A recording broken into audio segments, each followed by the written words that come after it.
Real news ముందుగా headlines చూద్దాం. SHG మహిళలకు 3 రోజుల శిక్షణ, స్వయం ఉపాధికి మహిళలకు ప్రాక్టికల్ ట్రైనింగ్, కేశినేని ఫౌండేషన్ ఆధ్వర్యంలో శిక్షణ కార్యక్రమం. గ్రామీణ మహిళల ఆర్థికాభివృద్ధికి కొత్త అవకాశాలు.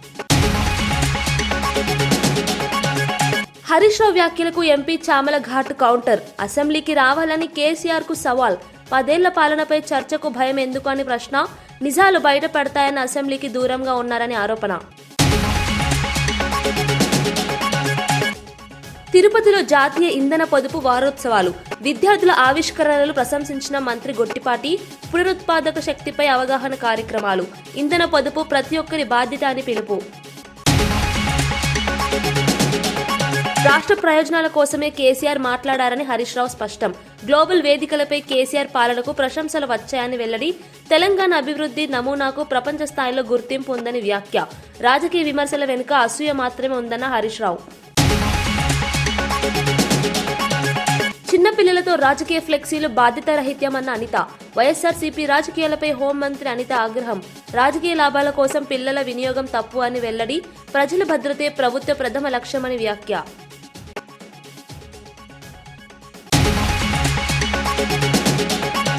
తెలంగాణలో బీఆర్ఎస్ అధినేత కేసీఆర్ వ్యాఖ్యలపై ప్రభుత్వ విప్ ఆది శ్రీనివాస్ తీవ్రంగా స్పందించారు. 10 ఏళ్ల పాటు రాష్ట్రాన్ని పాలించి ప్రజలను నిరాశపరిచిన కేసీఆర్ ఇప్పుడు మళ్లీ రాజకీయాల్లో యాక్టివ్ అవుతాననడం హాస్యాస్పదమన్నారు. ప్రజలకు క్షమాపణ చెప్పాల్సిన పరిస్థితిలో ఉండి 2 ఏళ్ల తర్వాత నిద్రలేచి జనం మధ్యకు వస్తాననడం రాజకీయ డ్రామా మాత్రమేనని విమర్శించారు. అసెంబ్లీకి రావడానికి భయపడుతూ బయట నుంచి విమర్శలు చేయడం నాయకత్వ లక్షణం కాదన్నారు. కేసీఆర్ మాటల్లో పసలేదని, అవే పాత ఆరోపణలని తెలిపారు. రాష్ట్ర రాజకీయాల్లో కేసీఆర్ పూర్తిగా అవుట్డేటెడ్ అయ్యారని, ప్రజల మధ్య తిరిగే స్థలం కూడా లేదని ఎద్దేవా చేశారు. ప్రజలు ఇప్పటికే సరైన తీర్పు ఇచ్చారని, రానున్న రోజుల్లో బీఆర్ఎస్ మరింత బలహీనపడటం ఖాయమన్నారు. వాస్తవాలను ఎదుర్కొనే ధైర్యం లేకనే కేసీఆర్ సభలకు దూరంగా ఉంటున్నారని వ్యాఖ్యానించారు. అంటే భయపడే పరిస్థితి, జనం బాట పడతారని చెప్పనేటువంటి మాట మాట్లాడుతున్న సందర్భంలో జనం మధ్యలోకి వెళ్ళడానికి స్పేస్ ఎక్కడుంది మీకని అడుగుతా ఉన్నా. ప్రజల ఆలోచనకు అనుగుణంగా గౌరవ ముఖ్యమంత్రి రేవంత్ రెడ్డి గారి నాయకత్వంలో బ్రహ్మాండంగా పనులు జరుగుతున్న వేళ రాష్ట్ర ఆర్థిక పరిస్థితి 8 లక్షల కోట్ల అప్పుల్లోకి మీ పరిపాలన ద్వారా నెట్టివేయబడ్డప్పటికీ ఈ రాష్ట్రాన్ని ఒక గాడిలో పెట్టి ప్రతినిత్యం 18 గంటలు కష్టపడుతూ మా ముఖ్యమంత్రి గారు రాష్ట్రాన్ని ముందుకు తీసుకుపోతూ ప్రజలతో ఒక చక్కటి సంబంధాన్ని, బాంధవ్యాన్ని ఏర్పరచుకున్న వేళ 2023లో మీరు చూసారు. ఈరోజు తోలు తీస్తా అని చెప్పిన మాట మాట్లాడుతున్నారు. ఆల్రెడీ మీ తోలు తీస్తే ఎండిపోయింది 2022 ఎన్నికల్లో. అదెందుకు గమనిస్తలేరు అంటున్నాం. లోక్సభ ఎన్నికల్లో 0కే పరిమితమైంది. కంటోన్మెంట్లో 3వ స్థానంలో మీరు ఉప ఎన్నికల్లో జబ్బలు ఎరిసి జూబిలీస్ ఎన్నికలకు గెలుతామని బొక్కబోర్ల పడ్డారు. ఇటీవల పంచాయతీ ఎన్నికల్లో జూబిలీస్ ఎన్నికల్లో పోలే నోట్లలో 51% కాంగ్రెస్ పార్టీకి ఆశీర్వాదం ప్రజలు ఇచ్చినటువంటిది. ఇటీవల పంచాయతీ ఎన్నికల్లో మీరు 20%కే పరిమితం అయిపోయారు. 60% పైన, ఇంచుమించు 65% ఈరోజు ప్రజలు ఆశీర్వదించి కాంగ్రెస్ పార్టీ పక్షాన్ని నిలబడే క్రమంలో కేటీఆర్ తీరు వల్ల, హరీష్ రావు తీరు వల్ల బీఆర్ఎస్ పని అయిపోయిందని చెప్పని బీఆర్ఎస్ పక్షాన్ని మళ్ళీ ప్రజల బాట పడతా అని చెప్పనేటువంటి మాట ఏదో మాట్లాడుతారో అసలు స్పేస్ లేదంటున్నాం. ఎక్కడ కూడా ప్రజలకు ప్రభుత్వం మధ్యలో గ్యాప్ లేదు. ఈ సందర్భంలో మీరేం చేస్తారో మాకు అర్థమవుతలేదు. అసలు అసెంబ్లీకి రమ్మంటే రాకుండా భయపడి ఈరోజు అవాకులు చెవాకులు మాట్లాడే విధంగా అసలు పసలేని ఆరోపణలు, పసలేని మాటలు. కేసీఆర్ గారు అవుట్డేట్ అయినటువంటి పరిస్థితి, బీఆర్ఎస్ పార్టీ అవుట్డేట్ అయినటువంటి పరిస్థితి ప్రజలు మర్చిపోతున్న వేళ. మహబూబ్ నగర్ ఎంపీగా ఉండి ఏం చేసిరు మీరు ఆ రోజు? ఆ తర్వాత ప్రభుత్వం వస్తే మహబూబ్ నగర్కి ఏం చేసిరు అంటున్నా. 811 టీఎంసీ ఉన్న కృష్ణా నదిలో మాకు 300 టీఎంసీలు చాలని చెప్పని సంతకం పెట్టి ఈరోజు కృష్ణా నది జలాలు అప్పనంగా ఆంధ్రాకు కట్టబెట్టింది మీరు కాదా అంటున్నా. గోదావరి జలాలలో నీరు నాపుతని చెప్పి కాళేశ్వరం కట్టి కూలేశ్వరంగా చేసిన సందర్భం మీది కాదా అంటున్నాం. బాగా గుర్తు, రోజా గారి ఇంటి దగ్గరికి వెళ్ళి భోజనం చేసి తరువాత ఏమన్నాడు? రాయలసీమ రత్నాలసీమగా మారుస్తున్నారు. ఈరోజు కృష్ణా జలాలకు తీరని అన్యాయం చేసింది బీఆర్ఎస్ పార్టీ, కేసీఆర్ గారు. ఫ్యూచర్ సిటీ గురించి కూడా ఈరోజు మాట్లాడే మాటలు మతిలేని మాటలు అంటున్నాం. భావి తరాల ప్రజలకు ఉపయోగపడే విధంగా, భవిష్యత్ తరాల ప్రజలకు ఉపయోగపడే విధంగా, యువతకు ఉపయోగపడే విధంగా, నిరుద్యోగులకు ఉపయోగపడే విధంగా ఫ్యూచర్ సిటీని ఈరోజు నెలకొల్పుతుంటే అది కూడా మీ కళ్ళకి కనిపిపోతే ఎలా అంటున్నా. గ్లోబల్ సమ్మిట్ ద్వారా ఫ్యూచర్ సిటీలో ఏర్పాటు చేసినటువంటిది ప్రపంచ దిగ్గజాలు ప్రపంచ స్థాయి సదస్సు జరుగుతుంటే దాన్ని కూడా విమర్శించే పరిస్థితి. 5,75,000 కోట్ల పెట్టుబడులు. గతంలో దావోస్కు వెళ్తే 3 లక్షల పైచిలకు పెట్టుబడులు. ఈరోజు తెలంగాణకు ఫ్యూచర్ సిటీకి వస్తున్న క్రమంలో ఈరోజు సహకారం అందించాల్సింది పోయి ఈ విధంగా 2 ఏళ్ల తర్వాత విశాఖపట్నంలో వైఎస్ఆర్సీపీ పార్టీ శ్రేణులు తీవ్ర నిరసన చేపట్టారు. పార్టీ కార్యక్రమానికి అనుమతి ఇవ్వకుండా వీఎంఆర్డీ అడ్డుకుందని ఆరోపిస్తూ రోడ్డుపై బైఠాయించి ఆందోళనకు దిగారు. ప్రజాస్వామ్యంలో సభలు సమావేశాలు నిర్వహించే హక్కును కూటమి ప్రభుత్వం కాలరాస్తోందని పార్టీ నేతలు మండిపడ్డారు. అనుమతులు నిరాకరించడం రాజకీయ కక్ష సాధింపులో భాగమని విమర్శించారు. పోలీసులు రంగంలోకి దిగి పరిస్థితిని అదుపులోకి తెచ్చే ప్రయత్నం చేశారు. ఈ సందర్భంగా ట్రాఫిక్ కు అంతరాయం ఏర్పడింది. ప్రభుత్వం అధికార దుర్వినియోగానికి పాల్పడుతోందని, ప్రజాస్వామ్య గొంతులను అణిచివేయాలని చూస్తోందని వైఎస్ఆర్సీపీ నాయకులు ఆరోపించారు. ఇటువంటి చర్యలను ప్రజలు గమనిస్తున్నారని హెచ్చరించారు. రానున్న రోజుల్లో మరింత ఉధృతంగా ఉద్యమాలు చేపడతామని పార్టీ శ్రేణులు స్పష్టం చేశాయి.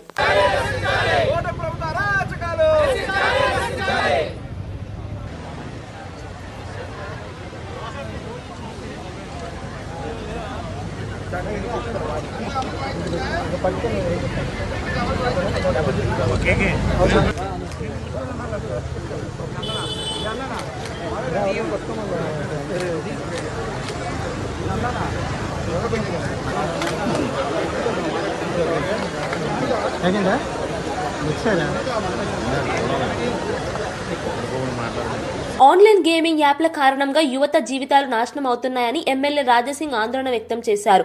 గేమింగ్ కు బానిసలైన వారికి అధిక వడ్డీలకు డబ్బులు ఇచ్చి వేధిస్తున్న వడ్డీ వ్యాపారులపై కూడా కఠిన చర్యలు తీసుకోవాలని ఆయన ప్రభుత్వాన్ని డిమాండ్ చేశారు. అప్పుల ఊబిలో కూరుకుపోయి యువత ఆత్మహత్యల వరకు వెళ్తున్నారని అన్నారు. గేమింగ్ యాప్లను నియంత్రించడంలో ప్రభుత్వం మరింత కఠినంగా వ్యవహరించాలన్నారు. యువతను రక్షించాల్సిన బాధ్యత ప్రభుత్వానిదేనని స్పష్టం చేశారు. వడ్డీ వ్యాపారుల మాఫియాను గుర్తించి వారిపై కేసులు నమోదు చేయాలని సూచించారు. సమాజాన్ని కబలిస్తున్న ఈ ప్రమాదకర ధోరణిని అరికట్టేందుకు చట్టపరమైన మార్పులు అవసరమన్నారు.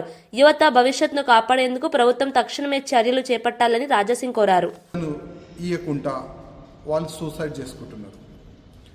ఇవాళ ఎవరు కూడా బెట్టింగ్ యాప్ డౌన్లోడ్ చేయకూడదు. ఎవరు కూడా ఈ బెట్టింగ్ యాప్ని సోషల్ మీడియాలో కానీ ఎవరు కూడా దానికి ప్రమోట్ చేయకూడదు. అదేవిధంగా మీడియాలో వచ్చి కానీ టీవీలో వచ్చి కానీ హీరో హీరోయిన్ కూడా వాళ్ళు కూడా ఇట్లాంటి బెట్టింగ్ యాప్స్కి సపోర్ట్ చేయకూడదని ఆల్రెడీ పోలీసు వాళ్ళు కూడా చెప్తున్నారు. ఒకవైపు మన పోలీస్ డిపార్ట్మెంటు బెట్టింగ్ యాప్ వల్ల చాలామంది చనిపోతున్నారు. దీన్ని ఎట్టి పరిస్థితుల్లో ఆపాలని ఒక ఉద్దేశం ఉన్నది. ఇంకోవైపు కొంతమంది ఈ బెట్టింగ్ యాప్కి ట్రాప్ అయి మన పోలీసులే ఈ బెట్టింగ్ యాప్కి అలవాటై వాళ్ళు గేమింగ్ ఆడుతున్నారు. గతంలో మనం చూసినాము అంబర్పేట ఎస్ఐ భానుప్రకాష్ పాపం అరెస్ట్ కూడా అయ్యిండు. అప్పులు పాడైండు. ఆయన గన్ కూడా ఆయన అమ్మేసిండు. అట్లాంటి కూడా కేసెస్ మనం చూసినాము. ఇవాళ హైడ్రా కమిషనర్ గారు గన్మ్యాను ఆయన కూడా సూసైడ్ అటెంప్ట్ ఆయన చేసిండు. ఇంతకుముందు సంగారెడ్డిలో కూడా ఒక కానిస్టేబుల్ ఇదే బెట్టింగ్ యాప్ వల్ల అప్పుల వల్ల ఆయన కూడా సూసైడ్ చేసుకుండు. చాలా వరకు మన తెలంగాణ కాకుండా యావత్ భారతదేశంలో ఏదో ఒక కోణాలు యూత్ కానీ పోలీస్ కానీ చాలామంది ఈ బెట్టింగ్ యాప్కి ట్రాప్ అయ్యి వాళ్ళు అప్పుల పాలన అవుతున్నారు. నేను పోలీస్ అధికారులకి ఒక రిక్వెస్ట్ చేయాలనుకుంటున్నా. మన ప్రతి ఒక్క గన్మ్యాన్ కానీ పోలీసు ఎస్ఐ కానీ ఇన్స్పెక్టర్ కానీ ఎవరైనా ఉండండి, బెట్టింగ్ యాప్ డౌన్లోడ్ చేస్తే వాళ్ళపైన మీరు చర్యలు తీసుకోవాలి. అదేవిధంగా వీళ్ళకి అప్పులు ఎవరు ఇస్తున్నారు, అప్పు ఇచ్చే వాళ్ళపైన కూడా చర్యలు తీసుకుంటే ఎవరైనా బెట్టింగ్ యాప్ వల్ల కేసీఆర్ ఇటీవల చేసిన వ్యాఖ్యలు రాష్ట్ర ప్రయోజనాల కోసమేనని మాజీ మంత్రి హరీష్ రావు స్పష్టం చేశారు. గ్లోబల్ సమిట్ లో బ్రిటిష్ మాజీ ప్రధాని టోనీ బ్లెయిర్ కేసీఆర్ పాలనను ప్రశంసించారని గుర్తు చేశారు. దేశంలో పేరున్న ప్రముఖులు సైతం కేసీఆర్ విధానాలను మెచ్చుకున్నారని అన్నారు. తెలంగాణ అభివృద్ధి నమూనా ప్రపంచ స్థాయిలో గుర్తింపు పొందిందని తెలిపారు. రాజకీయ విమర్శల వెనుక అసూయ మాత్రమే ఉందని వ్యాఖ్యానించారు. కేసీఆర్ పాలనలో సాగునీరు, మౌలిక వసతులు, సంక్షేమ రంగాల్లో చారిత్రక మార్పులు వచ్చాయని అన్నారు. ప్రతిపక్షాలు కావాలని తప్పుడు ప్రచారం చేస్తున్నాయని విమర్శించారు. ప్రజలకు వాస్తవాలు తెలుసని, తగిన సమయంలో సరైన తీర్పు ఇస్తారని హరీష్ రావు ధీమా వ్యక్తం చేశారు. కేసీఆర్ నాయకత్వంపై ప్రజల్లో ఇంకా నమ్మకం ఉందన్నారు.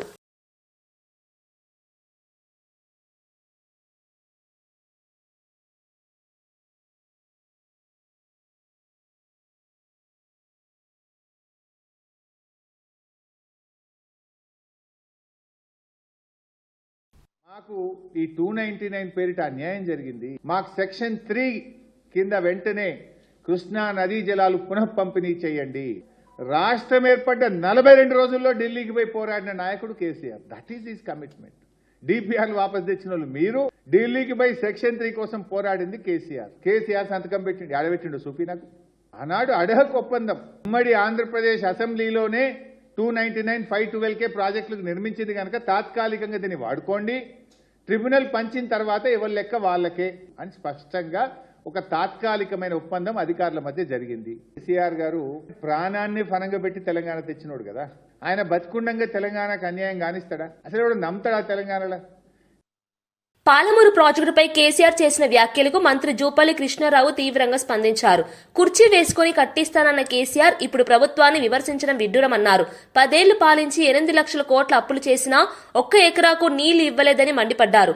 బీఆర్ఎస్ హయాంలో ప్రధాన కాలువలే పూర్తి కాలేదని విమర్శించారు. 2023 ఎన్నికల సమయంలో ఒక్క మోటార్ ఆన్ చేసి ప్రాజెక్టును జాతికి అంకితం చేశామనడం మోసమన్నారు. నీటి కేటాయింపులు, అనుమతులు లేకుండా ప్రాజెక్టు ఎలా అంకితం చేస్తారని ప్రశ్నించారు. కోసం కాదని తాగునీటి కోసమే సుప్రీంకోర్టులో పిటిషన్ వేసిన చరిత్ర ప్రజలకు తెలుసన్నారు.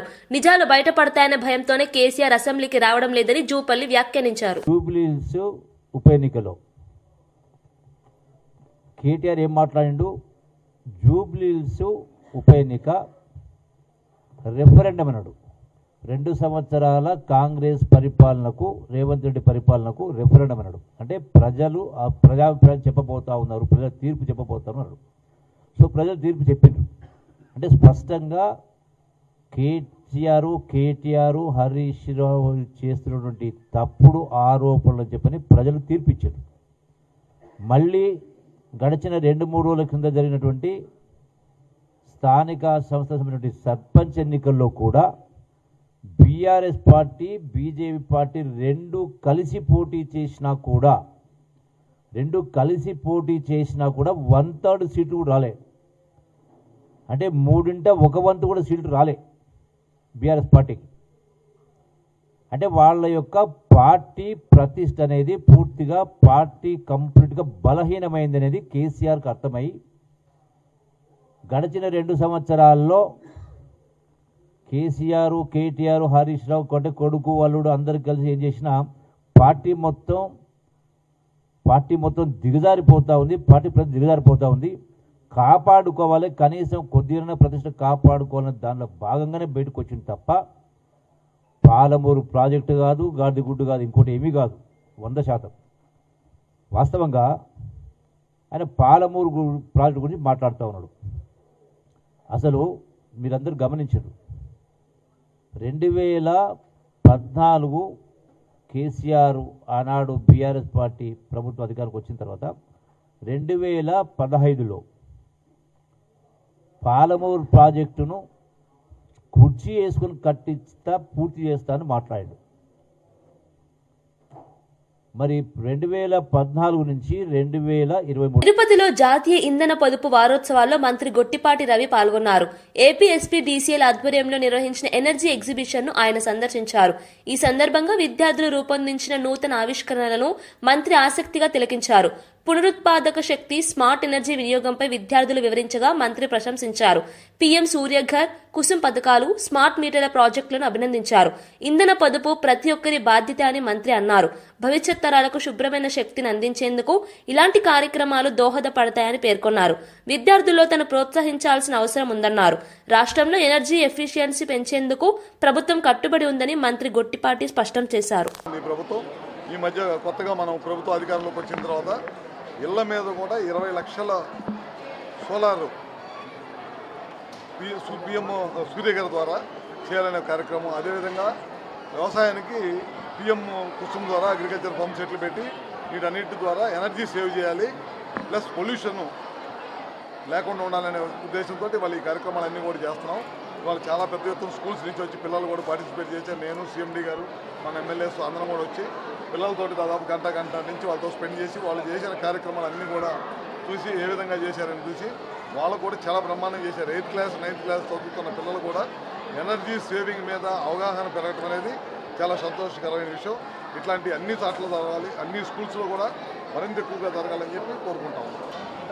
కంపెనీలు ఎవరు కొనసాగుతూ ఉన్నారు, చాలా పారదర్శకంగా 5 స్టార్ ట్రాన్స్ఫార్మర్లు నాణ్యతతో కూడినవి మాత్రమే ఈ ప్రభుత్వం కొనుగోలు చేసింది.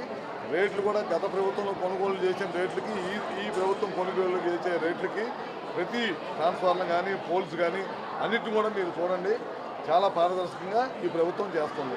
ఈ ప్రభుత్వం ఎనర్జీ సేవింగే కాదు, మనం కరెంటు కూడా తక్కువ రేటుకు రైతులకు అందించాలనే ఉద్దేశంతో, రైతులు కానీ ప్రజలు కానీ అందించాలనే ఉద్దేశంతో ఈ సంవత్సరం 13 పైసలు తగ్గించామన్నమాట. ఈ సంవత్సరం దేశ చరిత్రలో ఎక్కడ కూడా 13 పైసలు కరెంటు తగ్గించిన చరిత్ర ఎక్కర్లేదు, మనమే తగ్గించాం.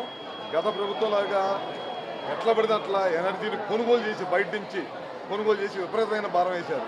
మేము ఎక్కడ కూడా ఎనర్జీని కొనుగోలు విపరీతంగా తగ్గించేసాం. తగ్గించి మనకున్న వాటిలో మనకున్న హైడల్ కానీ, మనకున్న థర్మల్ కానీ, అదేవిధంగా మనకున్న సోలార్ని కానీ, మనకున్న సిస్టమ్స్ అన్నింటిని కూడా ఇంప్రూవ్ చేసుకుంటా పవర్ని ప్రజల మీద ఎక్కువ భారం పడకుండా చేయాలనేది ఈ ప్రభుత్వ ఉద్దేశం.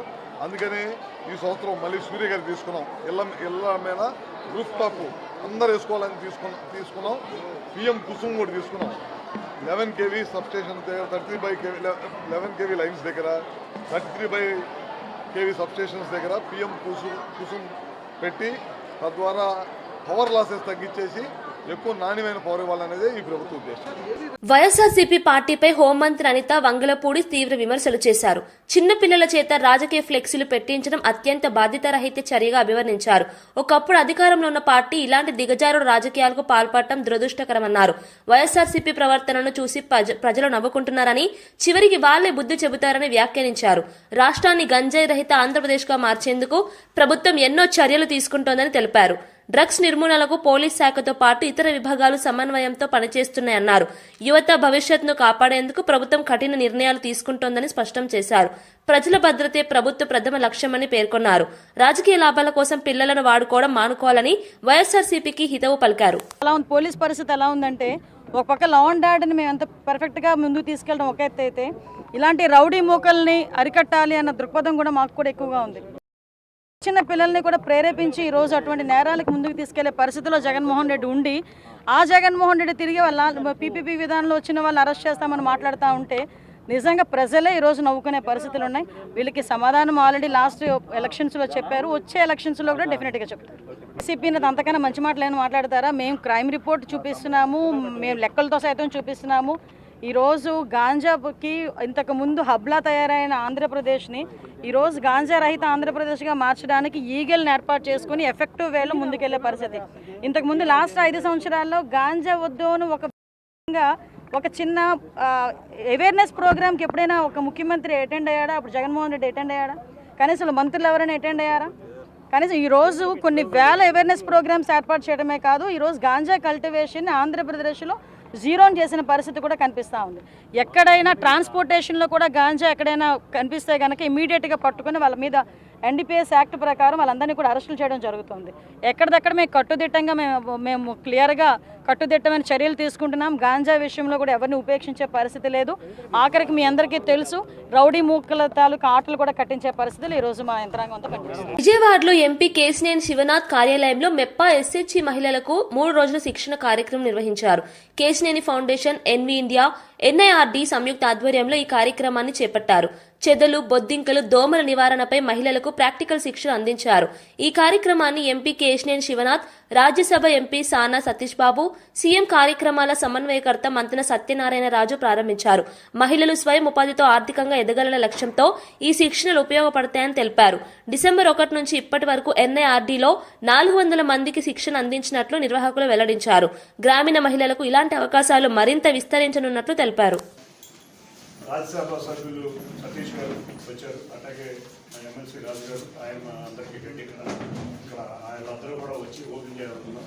ముగింపు గడ్డ రామ్మోహన్ గారు, బాండవమ్మ గారు కూడా వస్తారు. ఎందుకంటే మనం చేసిన ప్రోగ్రామ్స్ అన్నీ కూడా ఒక వీడియో చేయగలుగుతాం. ఎందుకంటే అన్ని గ్రూప్స్లో మీరు చెప్పేదాన్ని బట్టి మీ వాళ్ళు ఇన్స్పైర్ అవుతుంది. కాబట్టి ఎక్కడ ఎవరికి ఏం కావాలన్నా కూడా మేము సంశయించకుండా ఏదున్నా కూడా మా వాళ్ళు అందరూ మీతో ఉంటారు, మీకు సపోర్ట్ చేస్తున్నాం. ఫౌండేషన్ పట్ల అట్లాగే అన్నీ అందించుకుంటాం. మనకి ఇంకేదన్నా కొత్తగా మాకు తెలియని పద్ధతిలో మొన్న ఒక నెల రోజులు leather garments and cotton garments కూడా నెల రోజుల నుంచి ట్రైనింగ్ జరుగుతుంది. అంటే మొత్తం ఫుల్ ఫ్లెడ్జ్డ్గా వస్తారు. వచ్చినాక రావాల్సిన చిన్న చిన్న మిషనరీకి ఏమైనా సపోర్ట్ చేయాలి. మీకు ఎట్టగా డాక్టర్ నుంచి మీ అందరికీ కూడా ఆల్రెడీ ఫైనాన్షియల్ సపోర్ట్ బ్యాంక్స్ నుంచి ఇంకెక్కడన్నా మార్కెటింగ్లో కానీ ఇటువంటి కానీ ఏదైనా సపోర్ట్ చేయాలి.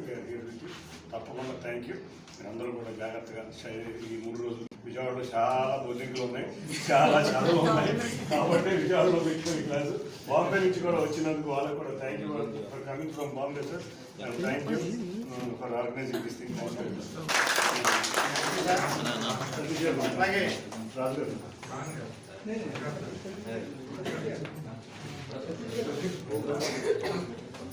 గారు మీరు చెప్పిన మన ఎన్ఐఆర్డీ శిక్షణ ఇవ్వడం జరిగింది ట్రైన్ పరిశ్రమ మీద. బీజేపీ ప్రభుత్వం అడవులను కార్పొరేట్ కంపెనీలకు ధారాదత్తం చేస్తోందని మంత్రి సీతక్క తీవ్ర ఆరోపణలు చేశారు. అటవీ సంపదను కాపాడాల్సిన ప్రభుత్వం నిరుపేదలను కార్పొరేట్ కూలీలుగా మార్చే కుట్ర చేస్తోందని విమర్శించారు. ఒకప్పుడు ఉపాధి హామీ పథకంలో 200 రకాల పనులుండేవని ఇప్పుడు పనులను పరిమితం చేస్తున్నారని అన్నారు. పేదల కోసం తీసుకొచ్చిన MGNREGA చట్టాన్ని నిర్వీర్యం చేయాలనే ప్రయత్నాలు జరుగుతున్నాయని ఆరోపించారు. గ్రామీణ ఉపాధి అవకాశాలు తగ్గిపోతున్నాయని ఆందోళన వ్యక్తం చేశారు. అడవుల పరిరక్షణ పేరుతో ప్రజలను అడవుల నుంచి తరిమేస్తున్నారని మండిపడ్డారు. కేంద్ర విధానాల వల్ల గిరిజనులు, రైతులు తీవ్రంగా నష్టపోతున్నారని చెప్పారు. ఈ విధానాలకు వ్యతిరేకంగా పోరాటం కొనసాగిస్తామని మంత్రి సీతక్క స్పష్టం చేశారు. రాష్ట్రంలో, దేశంలో ఉన్నటువంటి పేదల పక్షాన పోరాడుతున్న సంస్థలు కానీ, పార్టీలు కానీ ఖచ్చితంగా బీజేపీ కుట్రపూరితమైనటువంటి కార్పొరేట్ కంపెనీలకు అడవులను దారాదత్తం చేస్తున్నారు. మరి ఊర్ల చుట్టూ ఉండేటువంటి కొండలు, గుట్టలు దారాదత్తం చేస్తున్నారు. మరి లేబర్ బానిసత్వంలోకి ప్రజల్ని పంపించి ఉపాధి అనేది ఒక చట్టంలాగా ఉండేదాన్ని ఈరోజు కార్పొరేట్ కంపెనీల దగ్గర కూలీలుగా మార్చే కుట్రలో భాగమే రామ్జీ చట్టం తీసుకొచ్చిర్రు. ఆనాడు 200 రకాల పనులు చేస్తే ఈనాటి వరకు ఉపాధి హామీ చట్టంలో ఈరోజు లిమిటెడ్ వర్క్స్ పెడుతున్నారు, లిమిటెడ్ ఏరియాకు పరిమితం చేస్తున్నారు. పేరు మాత్రం 125 పని దినాలు చేసినామని చెప్పుకుంటున్నారు. ఈరోజు నేను బీజేపీ నాయకులను అడుగుతా ఉన్నా, మీ బీజేపీ ప్రభుత్వ పాలిత రాష్ట్రాలలో ఎన్ని ఉపాధి హామీ పనులు ఎన్ని రోజులు చేసిర్రు? 100 ఎక్కడన్నా చేసిర్రా? కనీసం 60-70 అన్నా చేసిర్రా? చేసిన వాటినే మీరు తగ్గించారు. గతంలో ఉన్నటువంటి పని దినాలను కూడా గత సంవత్సరంతో పోలిస్తే ఈ సంవత్సరం 45 కోట్ల పని దినాలకు తగ్గించిర్రు. మాజీ మంత్రి హరీష్ రావు వ్యాఖ్యలపై భువనగిరి ఎంపీ చామల కిరణ్ కుమార్ రెడ్డి తీవ్రంగా స్పందించారు. నీళ్లు, నిజాలపై చర్చకు రావాలని సీఎం రేవంత్ రెడ్డి ఆహ్వానించినా కేసీఆర్ స్పందించడం లేదని విమర్శించారు. అసెంబ్లీకి వస్తారా రారా చెప్పకుండా పాత మాటలే మాట్లాడుతున్నారని అన్నారు. బీఆర్ఎస్ పాలనలో యూరియా కోసం రైతులు పడిన ఇబ్బందులకు పత్రికా సాక్ష్యాలున్నాయని గుర్తు చేశారు. గట్టిగా మాట్లాడితే అబద్దాలు నిజం కావని స్పష్టం చేశారు. అసెంబ్లీకి వస్తే ఎవరు ద్రోహులు అన్నది ప్రజలకు స్పష్టంగా తెలుస్తుందని వ్యాఖ్యానించారు. 10 ఏళ్ల పాలనపై చర్చకు రావాలనే ధైర్యం బీఆర్ఎస్ నాయకులకు లేదన్నారు. వాస్తవాలను తప్పించుకునేందుకే అసెంబ్లీకి దూరంగా ఉంటున్నారని చామల విమర్శించారు.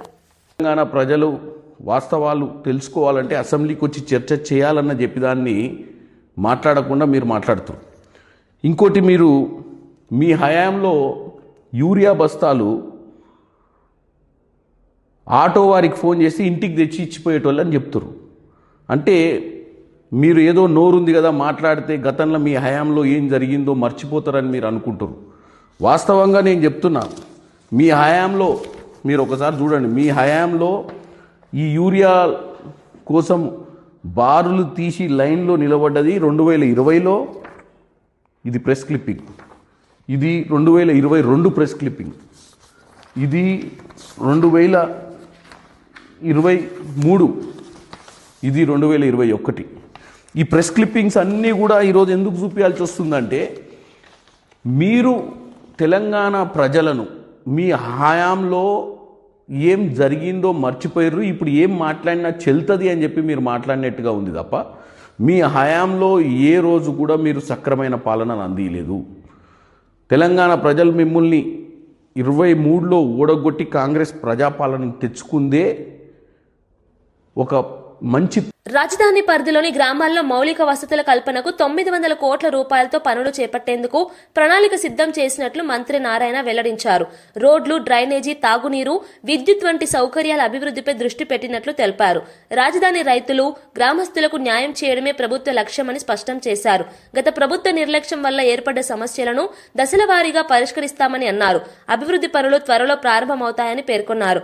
రాజధాని ప్రాంతాన్ని సమగ్రంగా అభివృద్ధి చేయాలనే సంకల్పంతో ప్రభుత్వం ముందుకెళ్తోందన్నారు. స్థానిక ప్రజల సూచనలను కూడా పరిగణలోకి తీసుకుంటామని చెప్పారు. అమరావతి అభివృద్ధి రాష్ట్ర భవిష్యత్తుతో ముడిపడి ఉందని మంత్రి నారాయణ స్పష్టం చేశారు. కొల్లూరు నుంచి వడ్డమాన్ రావడానికి చాలా ఇబ్బందులు ఎదుర్కొంటున్న వడ్డమాన్ గ్రామస్తుల కోరిక మేరకు నారాయణ గారు ఈ రోడ్డు వీలున్నంత త్వరగా పూర్తి చేయాలని సంకల్పం చెప్పారు. వెంటనే ఈ కార్యక్రమం చేపట్టి రోడ్డుకి సౌకర్యం ఏర్పాటు చేసినందుకు వారికి ధన్యవాదాలు. ఈ తిల్లూరు నుంచి వండమానికి వచ్చే రోడ్డు చాలా భయంకరంగా ఉంది. వెంటనే దాన్ని చేయించమని శ్రావణ గారిని యాక్చువల్గా శాసనసభ్యుల్ని ఆ యొక్క విలేజ్లో అందరూ అడగటం జరిగింది. దాని మీద యాక్చువల్గా వెంటనే నేను అధికారులకు ఆదేశించాను దాన్ని ఎస్టిమేషన్ చేసి చేయమని. వాళ్ళు వెంటనే కేవలం ఒక వారంలో లాస్ట్ సండే దాన్ని టేకప్ చేశారు, అది కంప్లీట్ చేశారు. అంటే ఫ్యూచర్లో ఈ రోడ్డు ఏదైతే రోడ్డు ఉందో ఇవన్నీ మెయిన్ రోడ్ అవుతాయి. అంటే 165 అడుగుల వెడల్పులు, అదేవిధంగా 195 అడుగులు. ఎందుకంటే అమరావతి క్యాపిటల్ సిటీలో ఏదైతే ట్రంక్ రోడ్స్ ప్లాన్ చేసామో అంటే ఒక విలేజ్ నుంచి ఇంకో విలేజ్ పోయన్నీ కూడా 165 అడుగులు కానీ లేదా 195 అడుగులు కానీ ఇంటర్నేషనల్ స్పాట్. రాచకొండ కమిషనరేట్ పరిధిలో ఈ ఏడాది 78% కేసులు పరిష్కరించినట్లు సిపి సుధీర్ బాబు తెలిపారు. కమిషనరేట్ వార్షిక నేర నివేదికను ఆయన విడుదల చేశారు. ఈ ఏడాది మొత్తం 33,040 కేసులు నమోదైనట్లు వెల్లడించారు. డ్రగ్స్ రవాణాకు పాల్పడిన 495 మందిని అరెస్ట్ చేసి వారి నుంచి 20 కోట్ల రూపాయల విలువైన మాదక ద్రవ్యాలు స్వాధీనం చేసుకున్నట్లు తెలిపారు. సైబర్ నేరాలకు సంబంధించి 3,734 కేసులు నమోదు కాగా 6,188 మంది సైబర్ నేరగాళ్లను అరెస్ట్ చేసినట్లు పేర్కొన్నారు. నేరాల నియంత్రణలో పోలీస్ సిబ్బంది సమర్థంగా పనిచేశారని అభినందించారు. ప్రజల సహకారంతోనే ఈ ఫలితాలు సాధ్యమయ్యాయని అన్నారు. రాబోయే రోజుల్లో నేరాలపై మరింత ఉక్కుపాదం మోపుతామని సిపి స్పష్టం చేశారు. Top the state with 31 live convictions. We have secured 20 years imprisonments in 12 cases. 17 accused were convicted in one case of Addaguduru police station. 3,734 cases cyber crime related cases కూడా ఉన్నాయి మనం రిపోర్ట్ అయిన మొత్తం కేసెస్ లో. ఈ సంవత్సరము మనము 14,507 ఎఫ్ఐఆర్ కేసెస్ అండ్ 44,742 ఈ పెట్టి కేసెస్ ని లోక్ అదాలత్ ద్వారా డిస్పోజ్ చేయగలిగాం. NBW is also 20 crores 1 lakh rupees మనము ఈ కౌంటర్ బాండ్ ఉన్నటువంటి వర్త్ ఉన్నటువంటి వీటిని సీజ్ చేయడం జరిగింది. 495 అక్యూజ్ ని మనం అరెస్ట్ చేశాం. వీళ్ళు మన దగ్గరే కాకుండా మన తెలంగాణ రాష్ట్రంలోనే కాకుండా 322 మంది తెలంగాణ రాష్ట్రం తీసుకున్నాం. అలానే అదర్ స్టేట్స్ నుంచి 172 మందిని మనం తీసుకున్నాం. అదర్ కంట్రీ నుంచి కూడా ఒక అక్యూజ్ మనం ఇందులో అరెస్ట్ చేసి వీళ్ళపైన షీట్స్ కూడా ఓపెన్ చేయడం జరిగింది. వార్తలు ముగించే ముందు ముఖ్యాంశాలు మరోసారి. ఎస్హెచ్జి మహిళలకు 3 రోజుల శిక్షణ, స్వయం ఉపాధికి మహిళలకు ప్రాక్టికల్ ట్రైనింగ్, కేశినేని ఫౌండేషన్ ఆధ్వర్యంలో శిక్షణ కార్యక్రమం, గ్రామీణ మహిళల ఆర్థికాభివృద్ధికి కొత్త అవకాశాలు. హరీష్ రావు వ్యాఖ్యలకు ఎంపీ చామల ఘాటు కౌంటర్, అసెంబ్లీకి రావాలని కేసీఆర్ కు సవాల్, 10 ఏళ్ల పాలనపై చర్చకు భయం ఎందుకు అని ప్రశ్న, నిజాలు బయటపడతాయన్న అసెంబ్లీకి దూరంగా ఉన్నారని ఆరోపణ.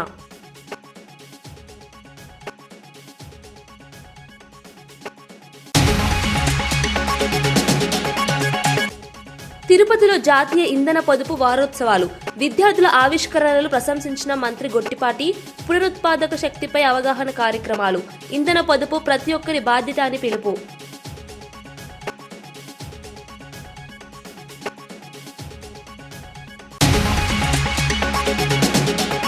రాష్ట్ర ప్రయోజనాల కోసమే కేసీఆర్ మాట్లాడారని హరీష్ రావు స్పష్టం. గ్లోబల్ వేదికలపై కేసీఆర్ పాలనకు ప్రశంసలు వచ్చాయని వెల్లడి. తెలంగాణ అభివృద్ధి నమూనాకు ప్రపంచ స్థాయిలో గుర్తింపు ఉందని వ్యాఖ్య. రాజకీయ విమర్శల వెనుక అసూయ మాత్రమే ఉందన్న హరీష్ రావు. చిన్నపిల్లలతో రాజకీయ ఫ్లెక్సీలు బాధ్యతారహిత్యమన్న అనిత. వైఎస్ఆర్సీపీ రాజకీయాలపై హోంమంత్రి అనిత ఆగ్రహం. రాజకీయ లాభాల కోసం పిల్లల వినియోగం తప్పు అని వెల్లడి. ప్రజల భద్రతే ప్రభుత్వ ప్రథమ లక్ష్యమని వ్యాఖ్య.